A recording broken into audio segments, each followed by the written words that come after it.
talk to you a minute about generators. The storm rolling in seemed like an appropriate time. A lot of you right now is getting your generators out, trying to fire them up, trying to see if they'll run. And a lot of them will, a lot of them won't. Give you a little bit of advice. At the end of storm season, that's the end of it. Everybody either shuts the pitch cock off and puts it up, or they leave the same gas in it.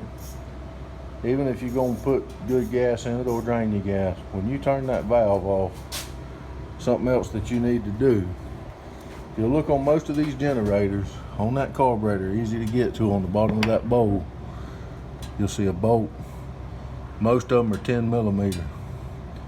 You need to back that off and drain the gas that's in the carb. If you don't, you've wasted your time shutting that valve off, because you still got gas sitting in that bowl.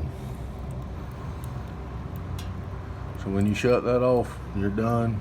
You don't plan on using it for a while, make sure you pull that bolt, drain all the gas out of it, and then put the bolt back up before you store it. If you'll do that, along with using some good premium non-ethanol fuel, there's a good chance that a year and a half from now, when you pull that out, it's going to crank up and run.